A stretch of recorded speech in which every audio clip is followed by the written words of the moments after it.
I would like to invite Haroon Qassim Saab. He's the chairman of Pharmaceutical Manufacturers Association and the managing director of PharmEvo to say a few words to us. I'm thankful to Health Asia to arranging this conference and inviting me as a guest.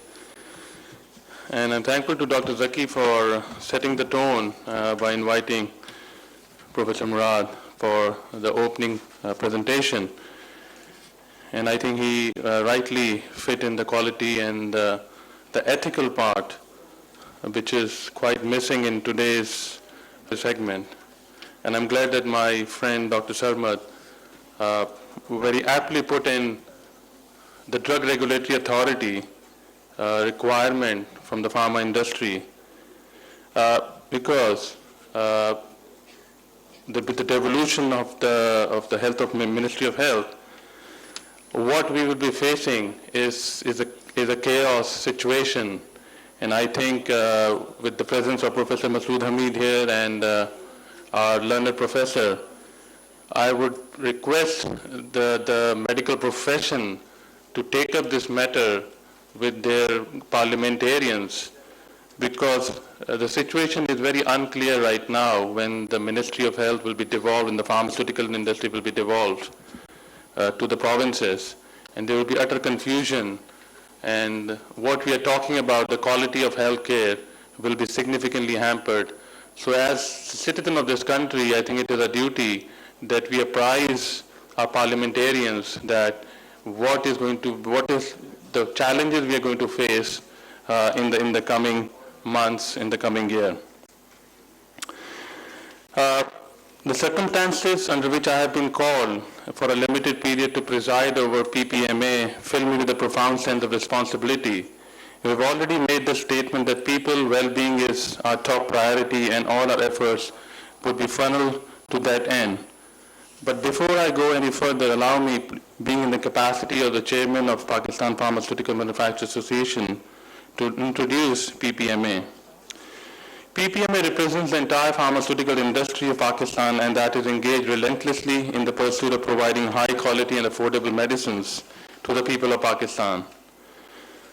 The pharmaceutical industry, the third largest industry in the country as declared by the Planning Commission, with exports to over 60 countries. The industry provides direct and indirect employment to nearly 4 million people and almost fulfills over 90% of the country's medicine requirement, thus saving enormous foreign exchange, as only less than 10% of the medicines need to be imported.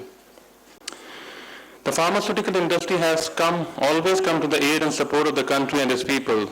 We have made commendable relief efforts during the 2005 earthquake and the recent floods of 2010 by providing and ensuring unlimited and free supplies to the affectees.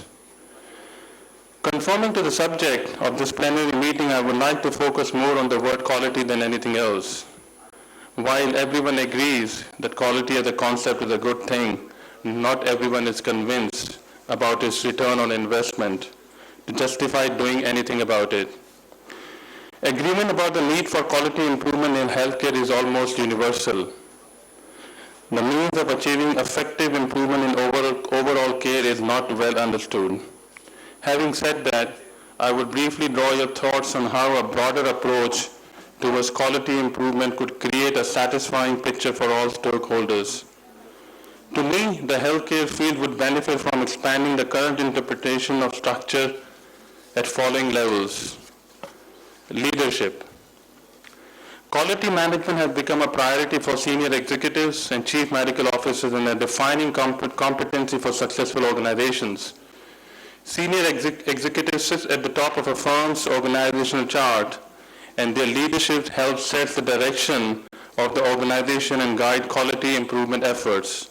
Repetitive studies found that top management's physical presence, visibility, and concern for quality improvement were associated with transformational leadership and demonstrated that leadership directly impacts culture and the commitment of an organization to quality improvement. PPMA leadership endorses what I just said through its actions, as we believe that provision of quality medical supplies is the right of the masses. We also call into play all of our energy to help spot and eradicate spurious players who play with the lives of innocent people by manufacturing substandard drugs.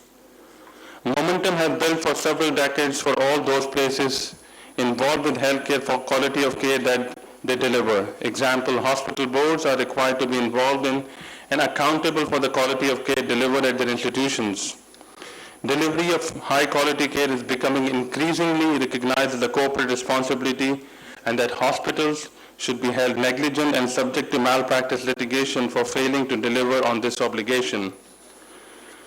Last but not least, corporate culture is a relatively amorphous quality that exerts powerful influence over an entire organization.